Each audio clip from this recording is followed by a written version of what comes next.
Capítulo 2. Entendendo as pessoas, elas são boas ou más? Jesus disse: Descia um homem de Jerusalém a Jericó. Pelo caminho caiu em poder de ladrões que, depois de o despojarem e espancarem, se foram, deixando-o semi-morto. Por acaso desceu pelo mesmo caminho um sacerdote. Vendo-o, passou de largo. Do mesmo modo, um levita, passando por aquele lugar, também o viu e seguiu adiante. Mas um samaritano, que estava de viagem, chegou ao seu lado e, vendo-o, sentiu compaixão. Aproximou-se, tratou-lhes as feridas, derramando azeite e vinho. Fê-lo subir em sua montaria, conduziu-o à hospedaria e cuidou dele pela manhã. Tomou 2 moedas de prata, deu-as ao hospedeiro e disse-lhe: Cuida dele, e o que gastares a mais de volta te pagarei. Lucas 10, 30-35. As pessoas são fundamentalmente boas ou más? Quase todos nós chegamos a uma dessas duas conclusões a respeito da natureza humana. Mas, se examinarmos como Jesus falava sobre as pessoas, parece que ele não chegou a nenhuma conclusão. Alguns de nós somos como o sacerdote e o levita da parábola, outros como o samaritano, outros como os ladrões e outros ainda como o homem que foi espancado e deixado meio morto. Mas o que levou o samaritano a ter aquele comportamento? Foi o fato de ele ser essencialmente uma pessoa boa? Jesus repetidamente mostrou que o aspecto essencial da natureza humana é a nossa necessidade de ter um relacionamento com Deus e com os outros. Por isso, uma pessoa se define pelo relacionamento que estabelece com outras pessoas. O samaritano era bom porque não desprezou o homem agredido e parou para estabelecer um relacionamento com ele. Do ponto de vista psicológico, encarar as pessoas simplesmente como boas ou más é muito simplista. Talvez seja mais fácil pensar assim, porque ao rotular os outros, sabemos em quem confiar e quem evitar. Mas a verdade é que sempre existem possíveis samaritanos e ladrões entre nós, e cada um de nós tem aspectos de ladrão, de sacerdote e de samaritano. Aqueles que reconhecem e valorizam a sua necessidade básica de se relacionar amorosamente com os outros tendem a ser boas pessoas e a ter um bom comportamento. Eles precisam dos outros de modo que não desejam feri-los. As pessoas que violam essa natureza essencial de viver um bom relacionamento com os outros comportam-se como más. A parábola do bom samaritano fala de pessoas boas e más. Jesus explica a diferença entre os dois tipos em função do relacionamento que estabeleceram com um homem ferido. Jesus não fala que eram boas ou más essencialmente.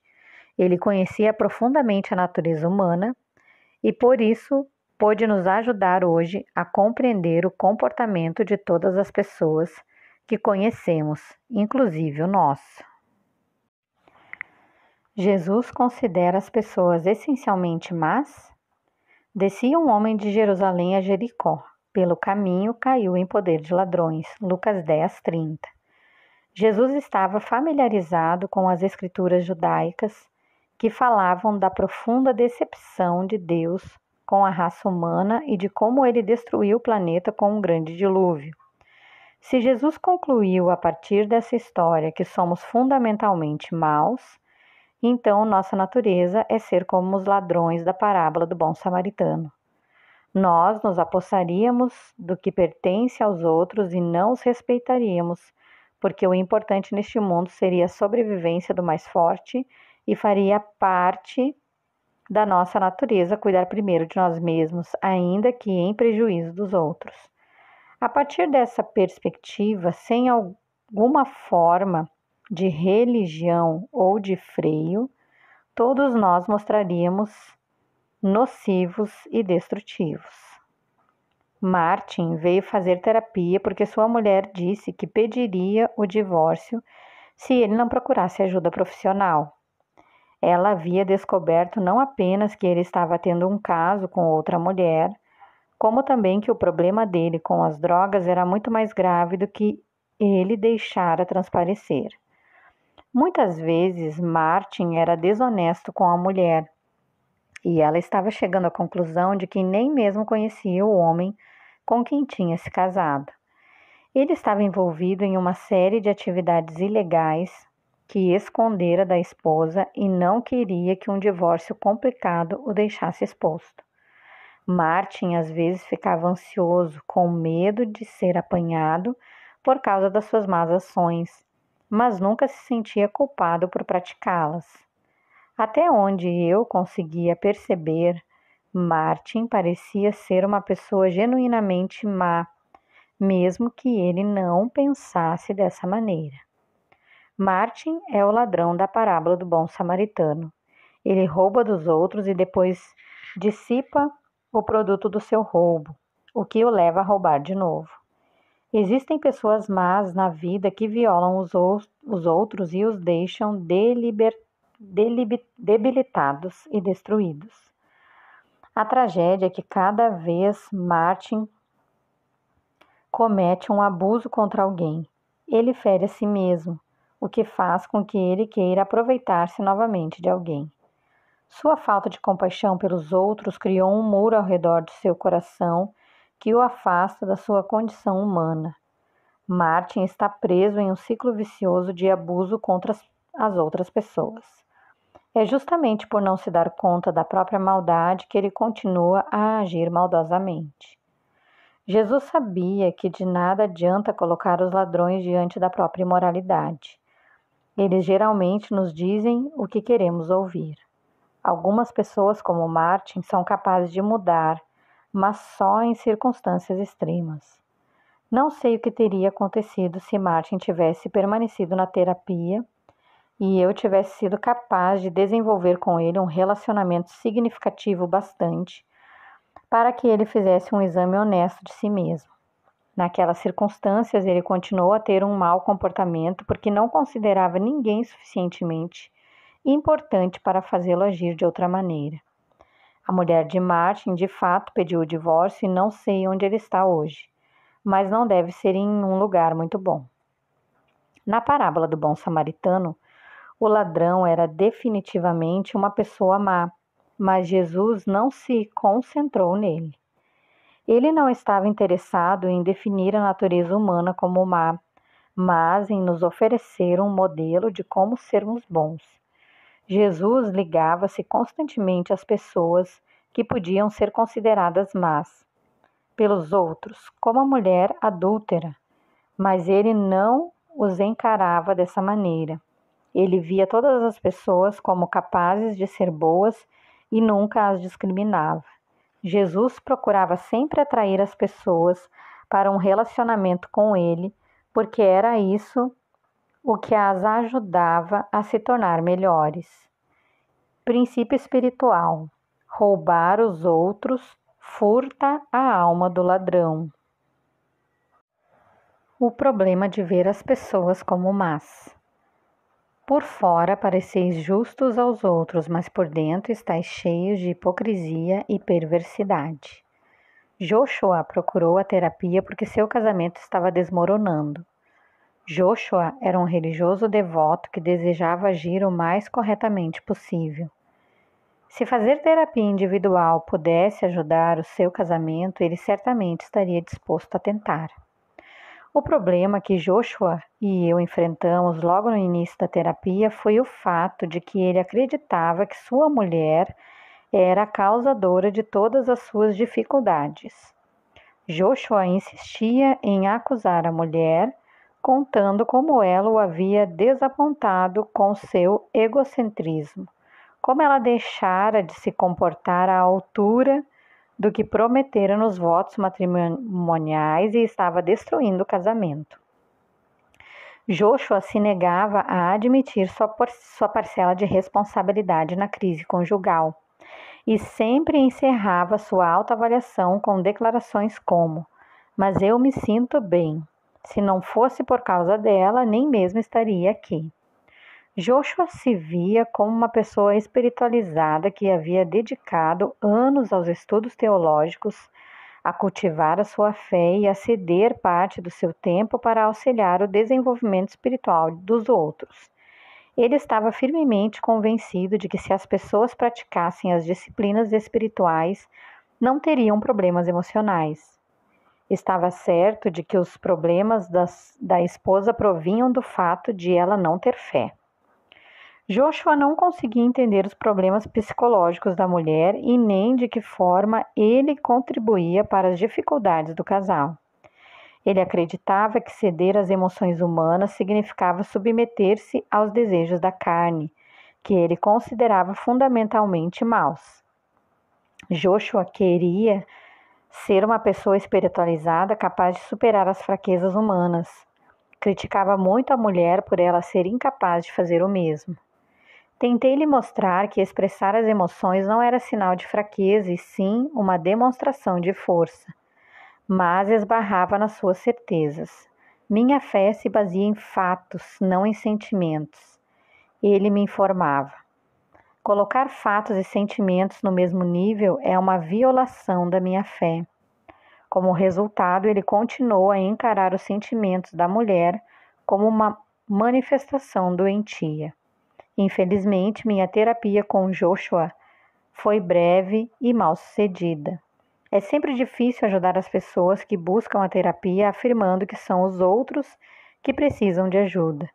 No entanto, uma das grandes barreiras para o sucesso da terapia de Joshua era sua convicção de que a natureza humana é essencialmente má e que as pessoas espiritualizadas deveriam separar-se dela.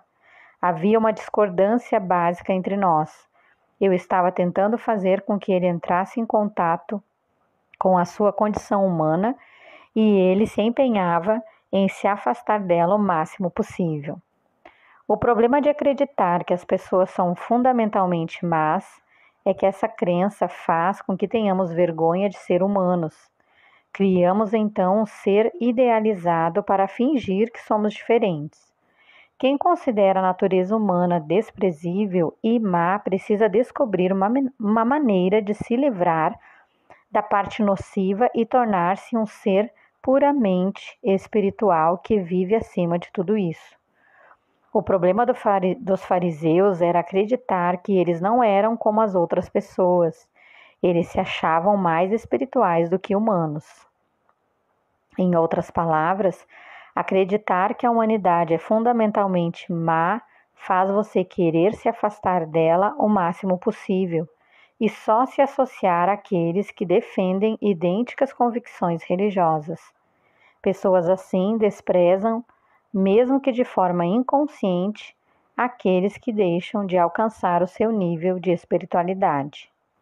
Na terminologia psicológica, essa persona que eles criam é chamada de falso eu.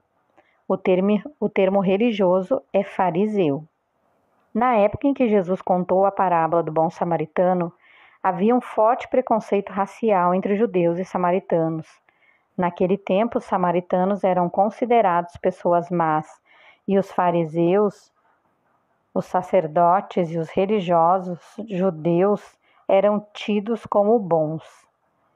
O fato de o próprio Jesus ser judeu dava ainda mais força à mensagem da parábola.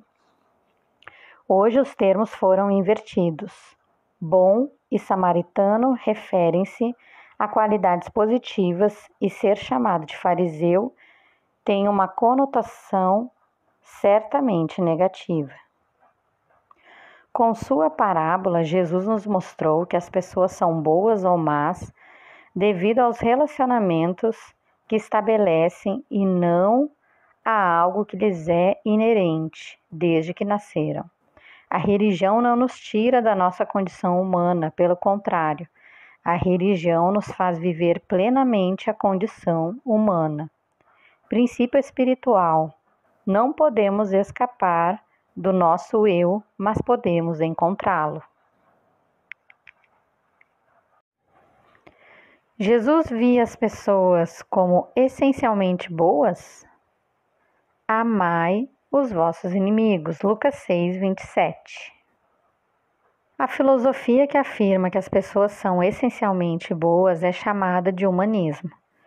Devido ao amor de Jesus pelos outros e a sua preocupação com o bem-estar de todos, ele é frequentemente apresentado como um dos grandes exemplos do humanista ideal. Jesus ensinava que devemos amar a todos, até mesmo nossos inimigos. É fácil perceber que Jesus poderia ser usado como um exemplo de alguém que acreditava na bondade essencial das pessoas. Carl Rogers é um famoso psicólogo conhecido por desenvolver uma teoria baseada na crença na bondade essencial da humanidade.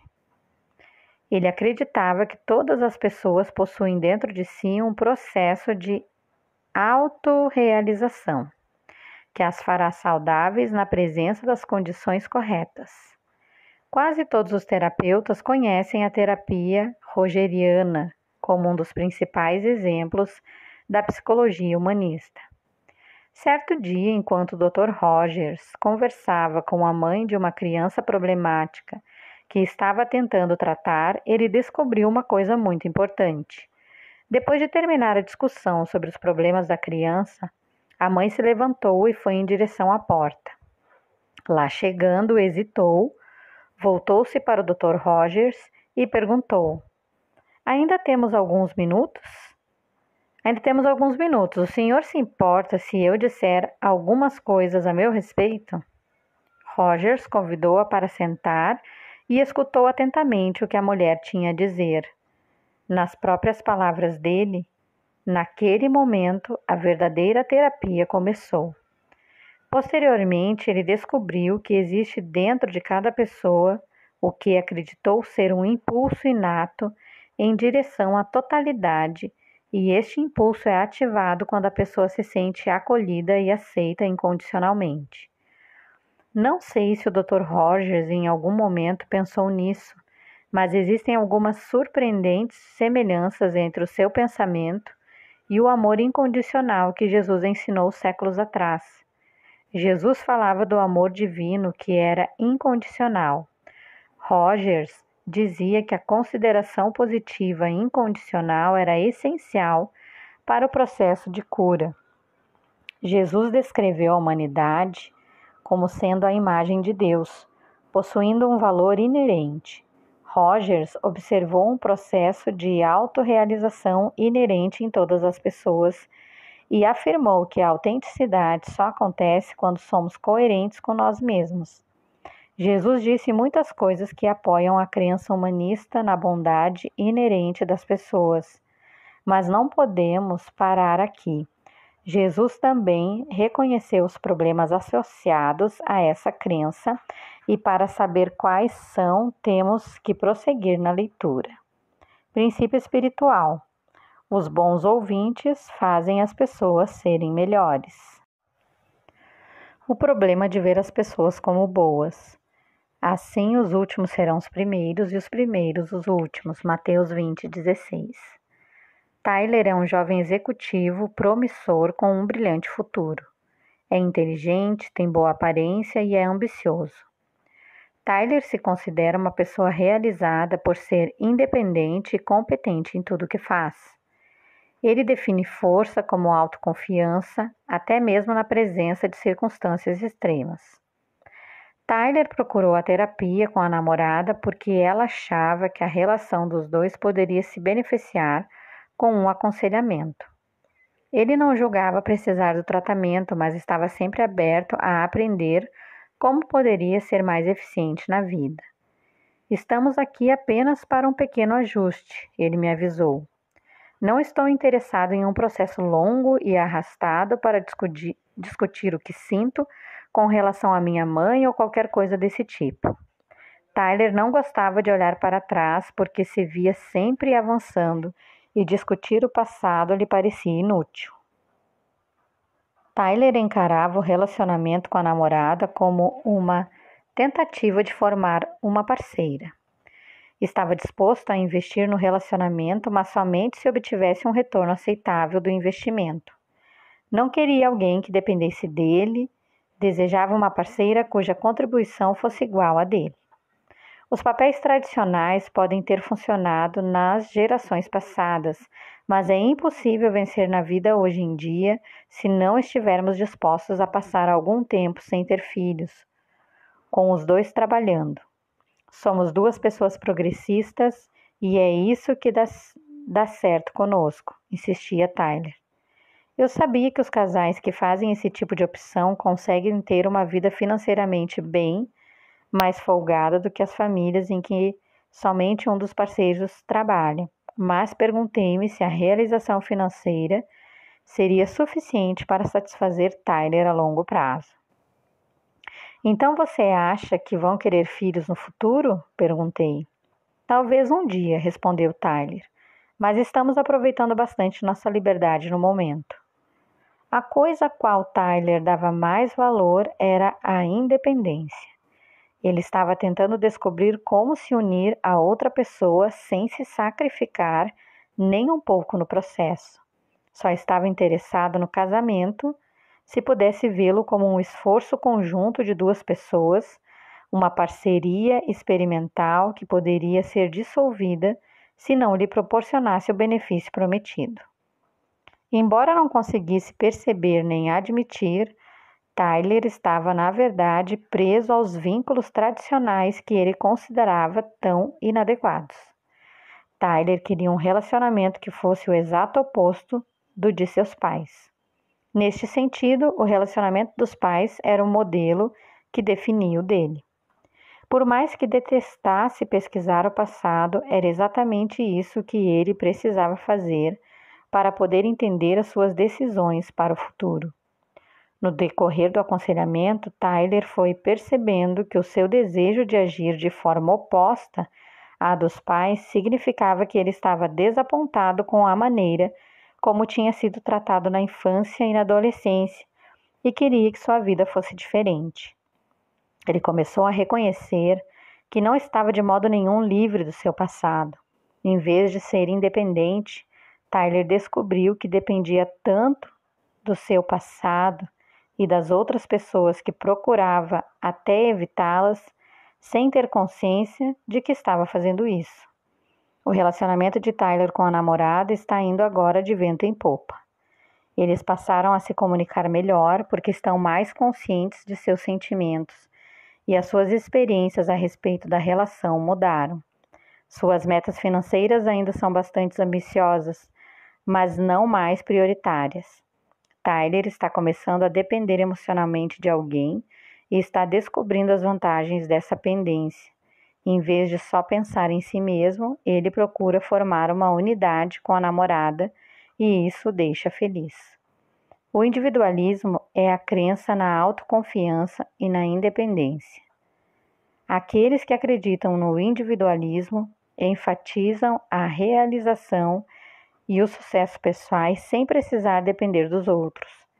Se qualquer coisa viola seus direitos individuais, eles se livram dela. Sentem que têm o direito de alcançar a excelência pessoal a qualquer custo. Os seres humanos, na verdade, não funcionam dessa maneira. Nós, seres humanos, precisamos fundamentalmente das outras pessoas para poder saber quem somos, assim como necessitamos de espelhos que reflitam a nossa imagem física, que nos mostrem como parecemos fisicamente. Precisamos que as outras pessoas nos retratem emocionalmente, que nos revelem como somos psicologicamente. A ideia de Jesus de que os primeiros serão os últimos é o oposto do individualismo. Embora ele reconhecesse o valor inerente de cada pessoa, as pessoas só eram consideradas boas como consequência do seu relacionamento com Deus e com os outros. Jesus nunca ensinou que poderíamos ser bons sozinhos. Para ele, não realizamos nosso pleno potencial por meio da competição, e sim através da conexão. Princípio espiritual: o indivíduo é uma parte do todo.